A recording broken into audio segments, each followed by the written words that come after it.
ప్రభుత్వం చాలా దీన్ని భారంగా ఆలోచిస్తా ఉంది. ఇది అనవసరమైన ఖర్చు, భారం అంటూ ఆలోచిస్తా ఉంది.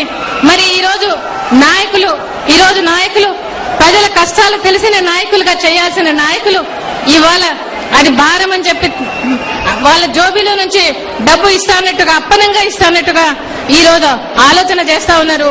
ఇయ్యడానికి బాధపడతా ఉన్నారు. ఇచ్చేదానికి కూడా మనసు ఉండాలి. రాజశేఖర రెడ్డి గారి మనసు పెద్దది, గొప్పది కూడా. మరి అలాంటి మనసు లేని నాయకులు మనకున్నారు. ఇవాళ మనకు చాలా బాధ అనిపిస్తా ఉంది ఇవాళ.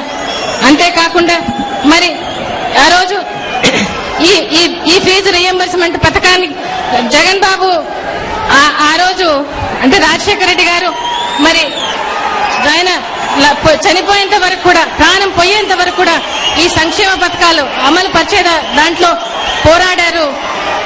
మరి ఆయన కొడుకుగా, ఆయన తనయుడుగా, ఆయన వారసుడుగా జగన్ బాబు ఇవాళ ఆ రోజు 2.5 సంవత్సరాలుగా ఆయన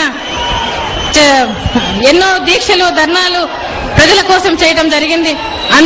అందులో భాగంగా ఫీజు రియంబర్స్మెంట్ పథకం సరిగా అమలు జరపడం కోసం 2011 ఫిబ్రవరిలో ఏకంగా హైదరాబాద్ లో ఇందిరా పార్క్ లో వారం రోజులు నిరాహార దీక్ష చేయడం జరిగింది. మరి ఆయన ఒంగోలులో ఉన్నప్పుడు మరి ఈ యాజమాన్యాలకు డబ్బు అందక వాళ్ళు హాల్ టికెట్ ఇయ్యటం లేదని చెప్పినప్పుడు దానికోసం కూడా ఆయన ఒంగోలులో దీక్ష చేయడం జరిగింది. మరి ఆయన ఇవాళ ఉన్నింటే ఇవాళ మీ దగ్గరికి ఆయనే వచ్చి ఉండేవాడు. ఈ రోజు ఈ టైంలో మరి ప్రభుత్వం పలకడం లేదు. పక్క రాష్ట్రాల్లో అంతా కాలేజీలు కూడా స్టార్ట్ అయిపోతా ఉన్నాయి. మనకి ఇంకా కౌన్సిలింగ్ కూడా జరగలేదు. మరి ప్రభుత్వం ఏమైనా చర్య తీసుకోవాల్సిన అవసరం ఉంది. కాబట్టి ఈ మొద్దు ప్రభుత్వాన్ని నిద్ర లేపడానికి, ఫీజు రియంబర్స్మెంట్ పథకం సరిగా నడవటానికి ఈ రోజు నువ్వు పోమ్మా అని చెప్పి నన్ను ఇవాళ ఇక్కడికి మీ దగ్గరికి పంపించడం జరిగింది. అంతేకాకుండా మరి ఈ రోజు కౌన్సిలింగ్ మామూలుగా జూలైలో జరగాల్సిన కౌన్సిలింగ్ ఈ రోజు ఆగస్టు 2వ వారంలో ఉంటున్నాం మనం. అయితే కూడా ఇవాళ కౌన్సిలింగ్ జరగలేదు. మరి మంత్రులు, ముఖ్యమంత్రిని, మంత్రుల కమిటీలని చెప్పి ఇవన్నీ వేసి అధ్యయనాలు చేస్తామంటూ మరి వాళ్ళ విద్యార్థులను ఎలా గట్టెక్కించాలని కాకుండా ప్రభుత్వానికి భారం ఎలా తొలగించాలనే ఆలోచనలో ఉంటున్నారు ఇవాళ.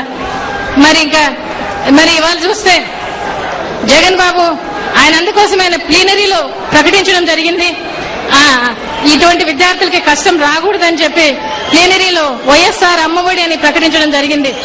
ప్రతి తల్లి ఖాతాలోకి ప్రతి కుటుంబంలో 2 పిల్లలకు ఒక్కొక్కరికి 500 వంతున ఎల్కేజీ నుంచి 10వ తారీఖు వరకు 10వ క్లాస్ వరకు 500 చొప్పున 2 పిల్లలకు, మరి ఇంటర్ చదివే వాళ్లకు 700, డిగ్రీ చదివే వాళ్లకు 1000 రూపాయలు ఇది తల్లి ఖాతాలోకి వేస్తామని చెప్పడం జరిగింది. ఇది కేవలం తల్లి కూలికి పంపించుకోకుండా వాళ్ళను బడికి పంపించడానికే తల్లికి ప్రోత్సాహం. మరి ప్రభుత్వం బాధ్యతగా తీసుకొని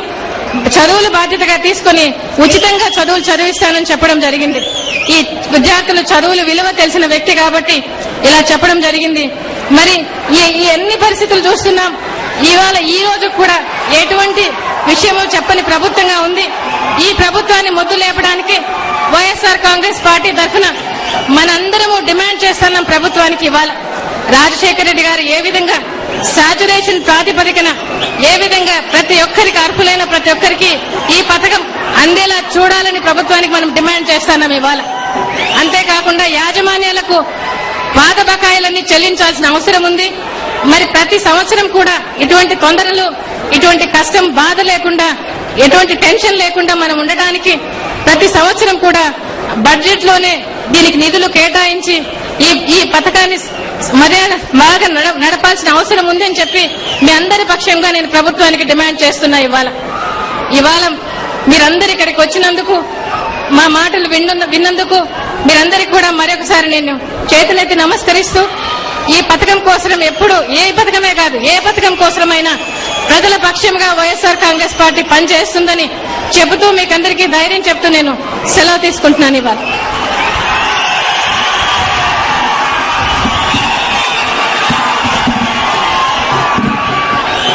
దయచేసి